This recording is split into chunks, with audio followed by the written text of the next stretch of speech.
গাজায় সহিংসতা বন্ধে ট্রাম্পের শান্তি প্রস্তাবে নেতানিয়াহুর সম্মতি পর্যালোচনা করছে হামাস।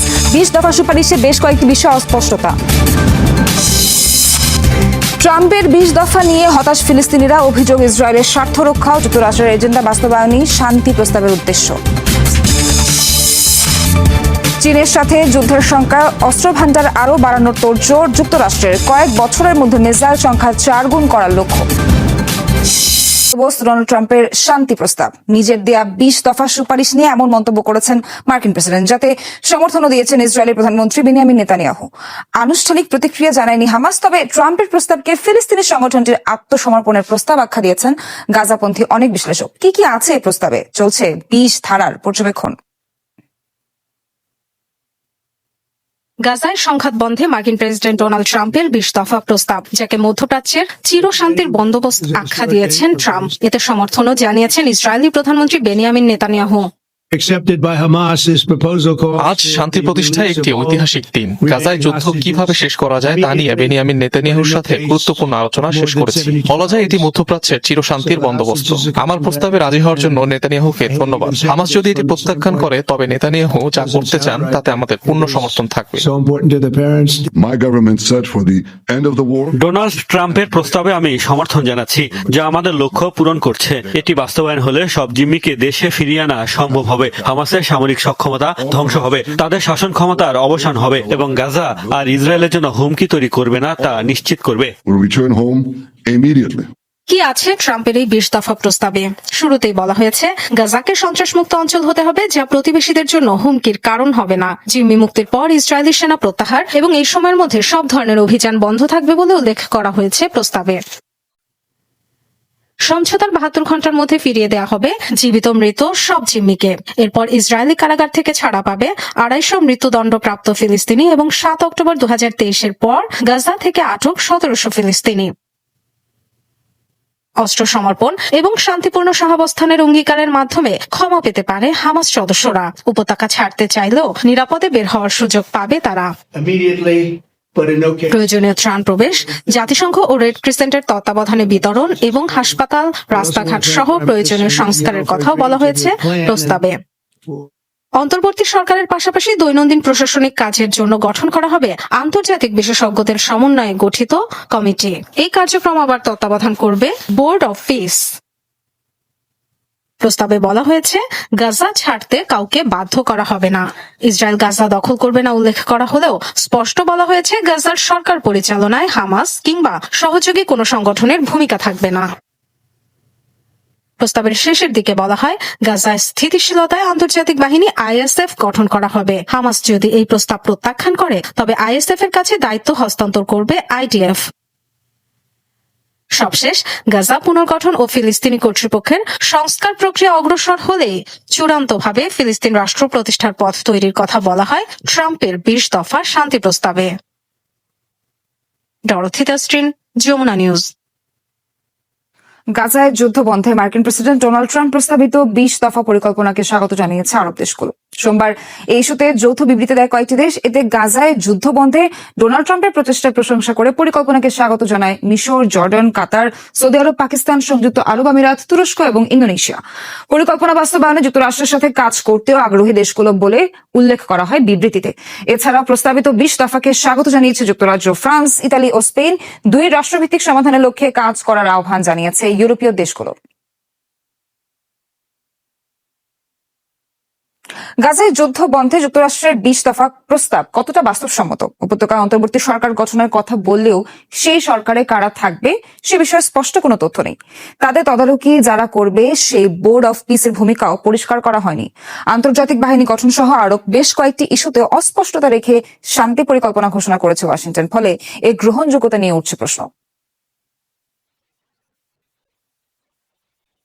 2 বছরের ইসরায়েলি নির্বিচার বর্বরতায় যখন ক্লান্ত ফিলিস্তিনিরা, তখন যুদ্ধ বন্ধ ও গাজার ভবিষ্যৎ নিয়ে যুক্তরাষ্ট্রের 20 দফা শান্তি প্রস্তাব।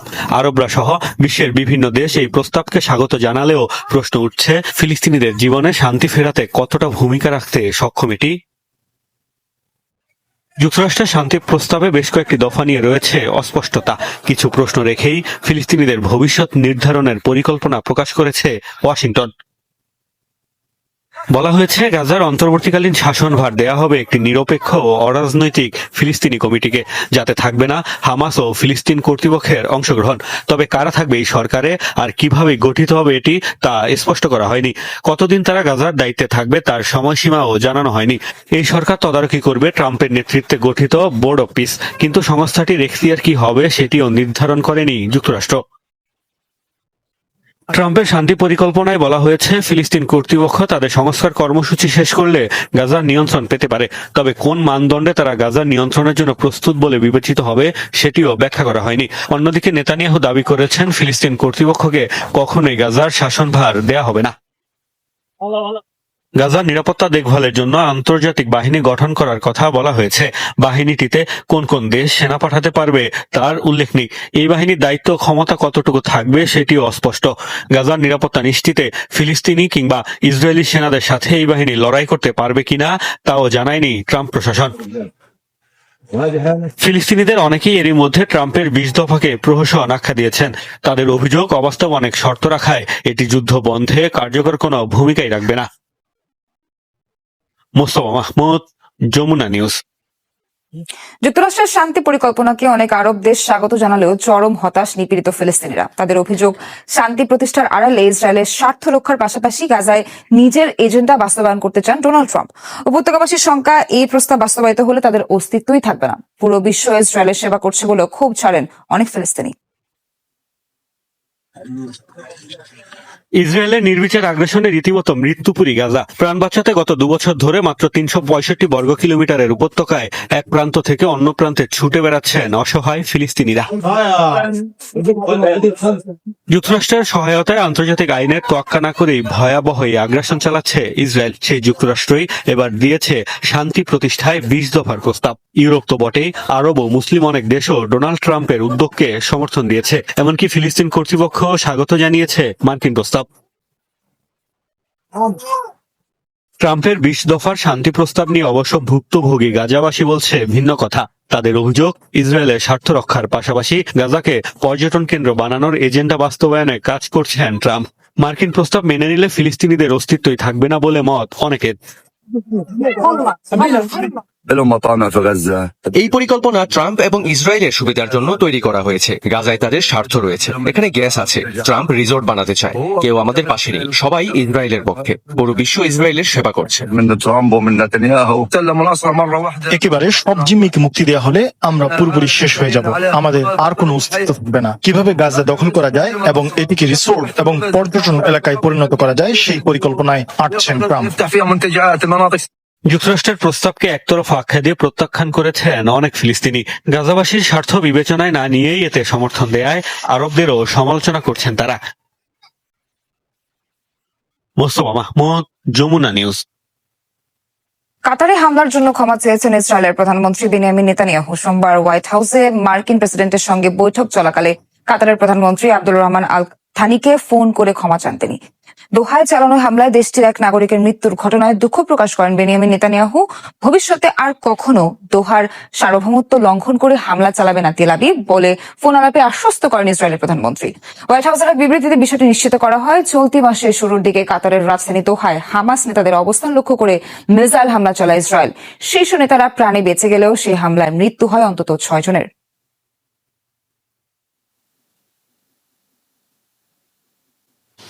ইতালি ও স্পেনের পর এবার গাজা অভিমুখী ত্রাণবাহী বহর সুমুদ ফ্লোটিলার পাশে দাঁড়ালো তুরস্ক। সামাজিক যোগাযোগ মাধ্যম এক্স হ্যান্ডেলে একটি ভিডিও ফুটেজ প্রকাশ করেন বহরে থাকা এক মানবাধিকার কর্মী। তুরস্কের 2টি সামরিক জাহাজ দেখা যায় সেখানে। এর আগে সুমুদ ফ্লোটিলার ওপর উঠতে থাকা 3টি ড্রোন শনাক্ত করেছে ফ্লাইট ট্র্যাকিং ওয়েবসাইট। গেল 3 দিন ধরে নৌবহরের উপর উঠতে দেখা যাচ্ছে ড্রোনগুলোকে। তুরস্কের চৌর্ল বিমান ঘাঁটি থেকে আগত এগুলো, তবে এ বিষয়ে এখনো কোনো মন্তব্য করেনি আঙ্কারা।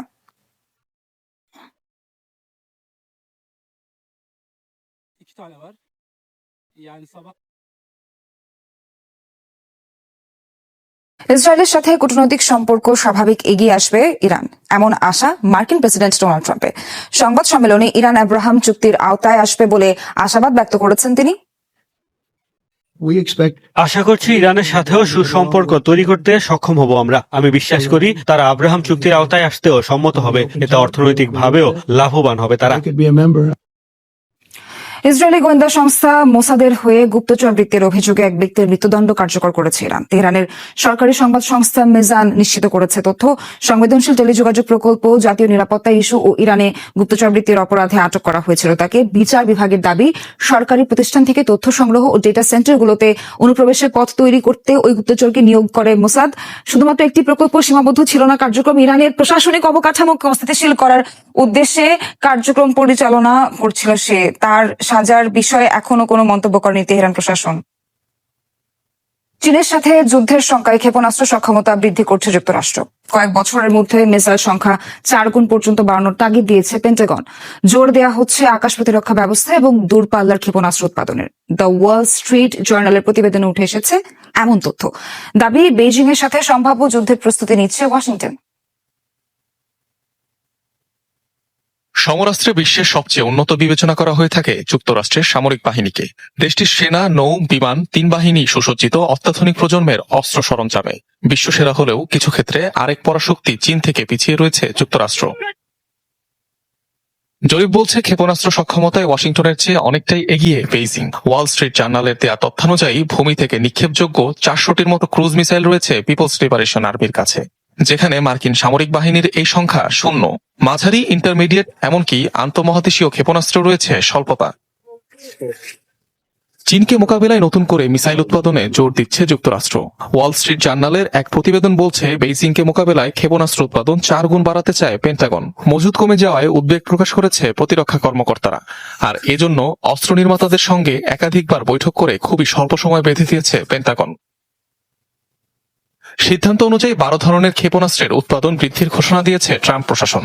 এই তালিকায় আলোচিত আকাশ প্রতিরক্ষা ব্যবস্থা প্যাট্রিয়ট সহ রয়েছে দূরপাল্লার জাহাজ বিধ্বংসী ক্ষেপণাস্ত্র, precision strike missile, the standard missile 6, joint air to surface stand off missile. ধারণা করা হয় ইউক্রেন কিংবা ইসরায়েলকে লাগামহীন অস্ত্র সহায়তা দেওয়ার কারণে ঘাটতি দেখা দিয়েছে মার্কিন সমর ভাণ্ডারে, আর তাই মিসাইল সক্ষমতা বৃদ্ধির ঘোষণা বাস্তবায়নে উঠে পড়ে লেগেছে 2 শীর্ষ অস্ত্র নির্মাতা প্রতিষ্ঠান লকহিড মার্টিন এবং রেইথিয়ন টেকনোলজিস। অনিক রহমান, যমুনা নিউজ।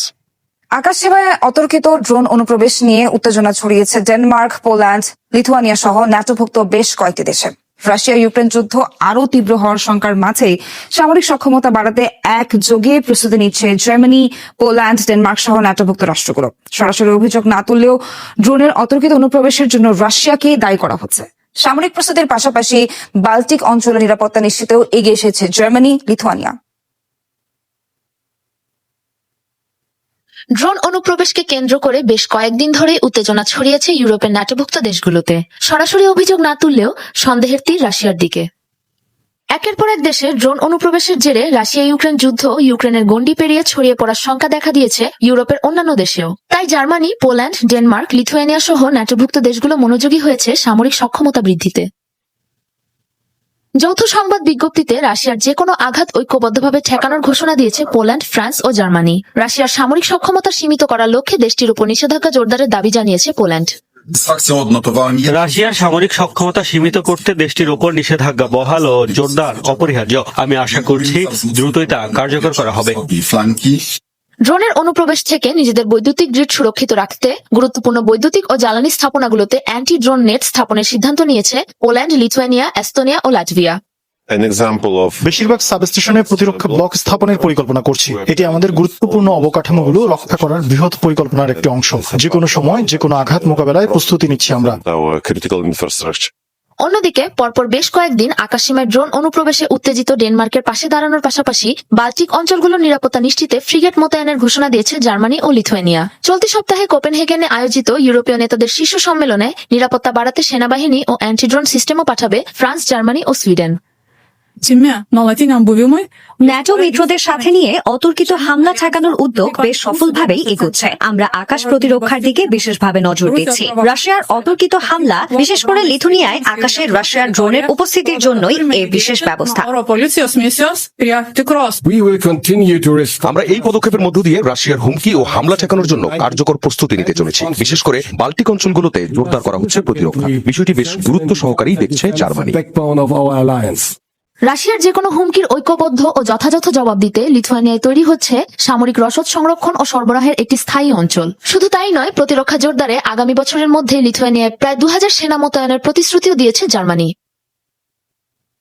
সাবরিনা নুসরাত, যমুনা নিউজ। নেপালের ক্ষমতাচ্যুত প্রধানমন্ত্রী কেপি শর্মা ওলির দেশ ত্যাগে নিষেধাজ্ঞা আরোপ করেছে অন্তর্বর্তী সরকার। এমনকি অনুমতি ছাড়া রাজধানী কাঠমান্ডুর বাইরেও যেতে পারবেন না তিনি। এছাড়াও সাবেক স্বরাষ্ট্রমন্ত্রী রমেশ লেখক, জাতীয় গোয়েন্দা সংস্থার সাবেক প্রধান হুতারাজ থাপা সহ বিদায়ী প্রশাসনের আরও 2 কর্মকর্তার উপর জারি করা হয়েছে একই নিষেধাজ্ঞা। এর মাঝে নির্দেশ কার্যকর হয়েছে বলে নিশ্চিত করেছেন স্বরাষ্ট্রমন্ত্রী ওম প্রকাশ আরিয়াল। নেপালের সরকার বিরোধী আন্দোলনে ওলি প্রশাসনের সহিংসতার ঘটনা খতিয়ে দেখতে গঠন করা হয়েছে একটি কমিশন। তদন্তের জন্য যে কোনো সময় তলব করা হতে পারে এই 5 জনকে, যে কারণেই এমন নিষেধাজ্ঞা বলে জানিয়েছে কর্তৃপক্ষ। ভারতের কুখ্যাত বিষ্ণুই গ্যাংকে এবার সন্ত্রাসী তালিকাভুক্ত করল কানাডা। খুন, চাঁদাবাজি, অস্ত্র ও মাদক পাচার সহ একাধিক অপরাধের দায়ে তাদের সন্ত্রাসী সংগঠন হিসেবে ঘোষণা করেছে কানাডা সরকার। গতকাল দেশটির জন্য নিরাপত্তা মন্ত্রী গ্যারি আনন্দা সাঙ্গারি স্বাক্ষরিত এক বিবৃতিতে সিদ্ধান্তটি জানানো হয়। এর প্রেক্ষিতে কানাডায় থাকা বিষ্ণুই গ্যাংয়ের যে কোনো সম্পদ, নগদ অর্থ থেকে শুরু করে যানবাহন জব্দ করা হয়। এছাড়াও কানাডায় প্রবেশের সময় বিষ্ণুই গ্যাংয়ের সন্দেহভাজন যে কোনো সদস্যকে আটক করবে অভিবাসন কর্তৃপক্ষ। হাই প্রোফাইল হত্যাকাণ্ডে জড়িয়ে সম্প্রতি বেশ আলোচনায় আসে লরেন্স বিষ্ণুই নেতৃত্বাধীন বিষ্ণুই গ্যাং। কানাডার মাটিতে শিখ নেতা হরদীপ সিং নিজ্জার, জনপ্রিয় গায়ক সিধু মুসেওয়ালার হত্যাকাণ্ডে সম্পৃক্ততা মেলে গ্যাংটির।